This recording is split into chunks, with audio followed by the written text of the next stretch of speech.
Olá pessoal, tudo bom? Então vamos revisar aí os leilões, vamos tentar perceber quais são as nuances nas movimentações financeiras aí dos tubarões.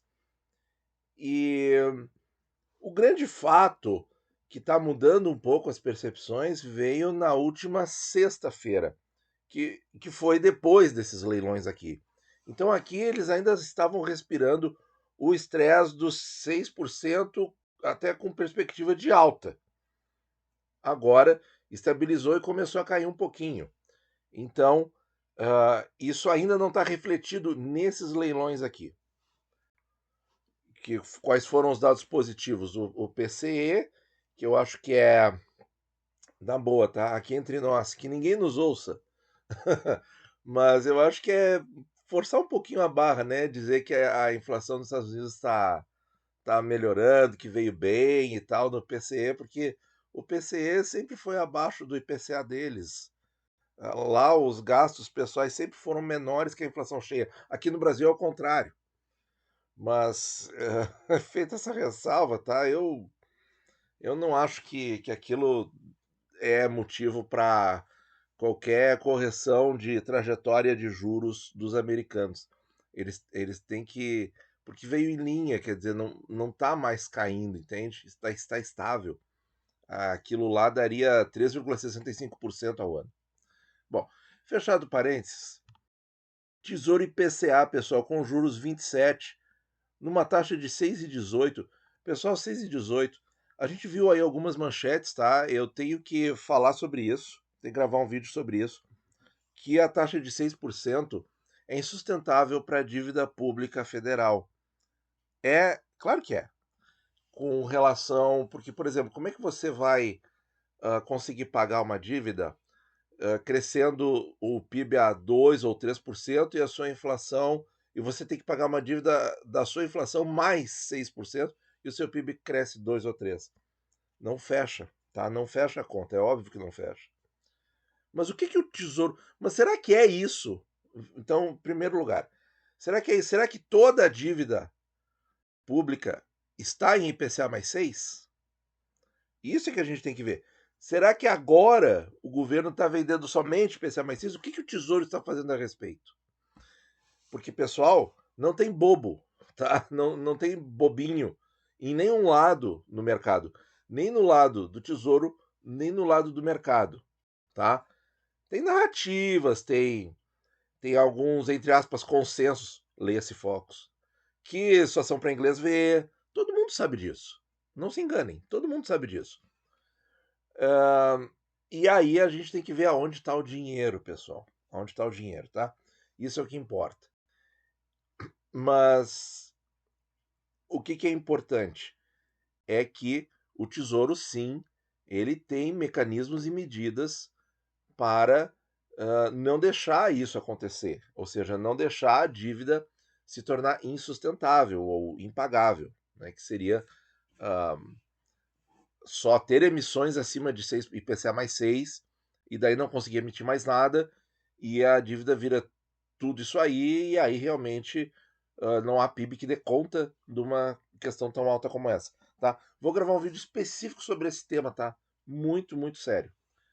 Mas aí, pessoal, temos aqui um Tesouro IPCA mais 6, ó, 6,18, que praticamente micou, porque vendeu menos de 40 mil papéis, menos de um terço.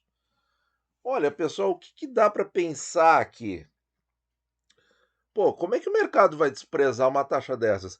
Justamente, usando o gancho do argumento anterior, IPCA mais 6 não torna a dívida insustentável? Ah, então é uma taxa excepcional, de boa, porque daqui a pouco ela vai cair. Não eram para ter aproveitado? Não o fizeram. Por quê, pessoal? Eu vejo dois motivos aqui. Acho que o maior deles é o prazo, porque esse título já ficou com vendas menores em outras ocasiões e é um prazo muito curto. Ele não vem tendo vendas lineares. E já aconteceu em outros leilões o que aconteceu nesse, ou seja, o 27 não vende o que o Tesouro gostaria e os outros prazos vendem. Isso não é o primeiro leilão que é assim. Vários outros esse ano aconteceu isso. Então, eu acho que é o problema do prazo. E o segundo problema, pessoal, sim, também relacionado ao prazo, porque veja, se você pega um IPCA 35, em que, bom, quantas crises vamos ter nos próximos 11 anos? Duas? Três? Duas, né? Acho que duas. Duas chances nos próximos 10, 11 anos em que a inflação bata mais de 10%. Pode ser, né? Porque nós tivemos nos últimos 10 anos exatamente isso. 2015 e 2021, nos últimos 10 anos. Então, então o IPCA 35 vale a pena. Mas aqui a gente está falando da inflação de 24, 25, 26 e 27. Então eles estão calculando que essa inflação não vai passar de 4% ao ano nesses períodos. Então você teria ali um ganho de 10%, grosso modo, tá? Usando a forma mais fácil de comunicar, né? 6 mais 4, 10.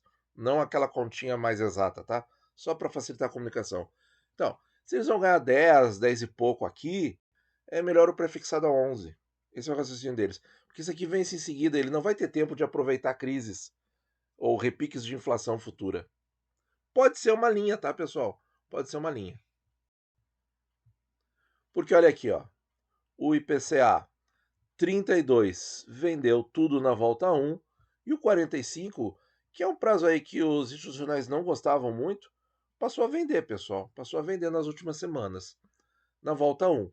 Volta 1 é a volta mais importante porque é das instituições normais. Volta 2 é para garantir liquidez no mercado. Ou seja, não teve negociação. O que significa? Significa que não há necessidade de liquidez no mercado. Então é porque eles compram e ficam. Né? Essa é a primeira coisa. Porque, vê bem, por exemplo, o mercado de debêntures no Brasil que não tem liquidez, tá? Então você, pessoa física, você compra, você é obrigado a ficar, porque você não vai conseguir revender. Pode ser que a sua corretora faça um esforço de buscar algum investidor para comprar esse papel, mas aí você vai ter que pagar, você vai ter que deixar um deságio, você vai ter que vender por menos, tá? Então, porque não tem liquidez, não tem comprador, tá? E aqui nesses prazos, então, se os institucionais dealers não estão comprando, e a função deles é garantir a liquidez do mercado secundário institucional de títulos públicos, se eles não precisam garantir liquidez nesses prazos, é porque ninguém está comprando e vendendo. Então eles estão ficando, tá? Outra dica muito importante. E aqui, pessoal, Tesouro Selic, aqui sim, vendas muito fortes. 750 mil papéis ofertados e comprados e vendidos para 27 e para 30. É muita coisa, pessoal. Isso aqui já dá 23 bilhões praticamente, tá? Por que são bilhões? Porque são 1.000 milhões, tá? Aqui a unidade está em milhões, mas são 11 mil milhões. O que são 11 mil milhões, pessoal? 11 bilhões. Assim como 1.000 bilhões é 1 trilhão, né? Prefixado com os juros, pessoal, prazo de 35 ninguém quis. E a 11,6, mercado comprou aí uns 80%, é isso? Do 31 com juros. Esse título aqui, ele é bastante comprado por dois perfis. Fundos de investimento, quer dizer, fundos multimercado, fundos de renda fixa, e estrangeiros, tá?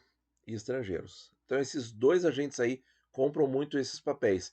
Realmente eles estão com um apetite bem menor nos últimos leilões e agora micou 35. Mas então, se o IPCA para 27 não tá bom, porque a inflação vai ser baixa até 27, mas o 32 tá bom. Aí eles compram tudo. E o prefixado 31 não tá bom, que tá com uma taxa boa, 11,6. Opa, 11,6. Vamos ver aqui. Vamos achar uma inflaçãozinha implícita. Aqui o pré-31. Vamos ver a taxa do IPCA 32, que é mais ou menos parecido. Quanto que foi aqui? Foi de 6,10%. Vamos lá, pessoal. 6,10. Então, 1,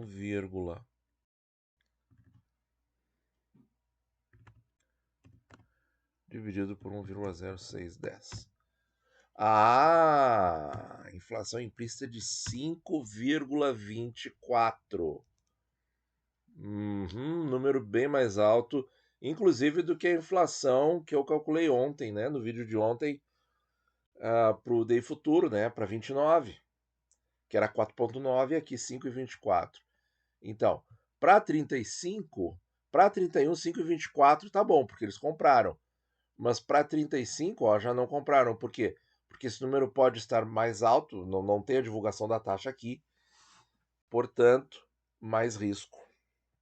Então, eles estão projetando que realmente, passados esses 5 anos, pode ser que a gente tenha um ano de repique de inflação, pessoal. É uma interpretação, é uma projeção, tá? Não dá para escrever na pedra, é óbvio. Mas que os dados estão dizendo isso, estão. E aqui, pessoal, para mim o resultado mais significativo, porque é raro de encontrar leilões com um resultado desse jeito, em que nenhum prefixado atingiu 100% de venda. Isso é muito raro, muito raro. Muito interessante. Abril do ano que vem, pessoal, exatos um ano. Só 300 mil papéis ofertados, isso aqui é nada. E eles mesmo assim não compraram numa taxa de 10,4, que permite até uma Selic implícita de 10,25 e o CDI a 10,15, tá? Tá aqui, tá no preço. Uma Selic de 10,25, mas os caras não compraram. Deixaram 240 mil papéis com o Tesouro. Olha, não queremos. Nessa taxa aí não queremos. Que interessante, pessoal. Que interessante. Então, para 25, o que eles estão prevendo? Eles estão prevendo uma mudança na Selic e voltar a subir? Justamente quando trocar o presidente do BC? Muito esquisito isso aqui. Muito esquisito. Ou será que é um fator tempestivo momentâneo? Pode ser também. Ou pode ser também uma coisa que às vezes eu comento, que a oferta é tão pequena que não dá para montar a posição que se quer. Então eles não compram. Mas se fosse isso, eu acredito que um ou dois institucionais teriam comprado isso aqui e os outros teriam ficado chupando o dedo. Mas não, ninguém quis. Eu acho que eles estão prevendo aí, talvez, tempestades e maremotos. O que não condiz muito com o fato, por exemplo, de terem comprado o pré-31 com juros. Tudo, tudo. Foi tudo, né? Não, foi 80%, um pouco menos. Mas vendeu bastante o pré-31 com juros. Enfim, dado aqui um pouco discordante. Claro, são institucionais diferentes que estão comprando aqui, pessoal. São casas diferentes, são corretoras, bancos diferentes, que podem ter visões diferentes aí do prazo curto e médio, que é o que a gente está vendo aqui. Para 26, pessoal, 1 milhão de papéis ofertados, 86% comprado, ok, a 10,8. Para 28, 1 milhão e meio de papéis ofertados, 1 milhão 390, não é mais 100%, pessoal. E para 30, 1 milhão e meio. A 535, um dos melhores. Isso aqui já é o preço, tá, pessoal? No prefixado já é o preço. Aqui também, tá? 535. Olha, pessoal, tá quase que dobrando, hein? Quase que dobrando. Um dos melhores preços dos últimos leilões. E eles deixaram 510 mil papéis na prateleira. Vamos ver o gráfico. O gráfico está. Espera aí. Aqui, pessoal. Aqui então o total da semana. Então, apesar desses detalhes todos, o Tesouro conseguiu vender, pessoal. Conseguiu vender 30 bilhões de reais, que é um volume alto. É um volume alto. Como é que ficamos o gráfico? Só existe Tesouro Selic agora. 82%. Que loucura. E o IPCA, ó, 9%. O mercado se voltou mais para o Tesouro IPCA do que para os prefixados, ó. Soma os dois aqui dá 8, aqui dá 9. Isso sim é raro de acontecer. O prato principal deles é Tesouro prefixado. 25 bilhões em Tesouro Selic. A soma total dá 25 bilhões. Que aqui está no. Eu achei esse gráfico aqui mais elegante, pessoal. Nessa cor prata e tal. Eu mudei o programa. Tá? Esse programa não é mais o LibreOffice, tá? É outro programa, é WPS. Me deixa aí nos comentários qual programa você acha mais interessante, gratuito, fazendo as funções do Excel. Bom, gente, que resultado, né? Então isso aqui já meio que antecipa aí, né? Sobre a questão dos 6%, que eu vou gravar um conteúdo à parte, porque isso é muito importante. Mas olha aqui, ó, o Tesouro só está vendendo Selic. Porque ele sabe que IPCA mais 6 é insustentável. Aí ele vende Tesouro Selic. Tá aí um outro motivo. Certo, pessoal? Muito obrigado por ouvir e bons investimentos a todos.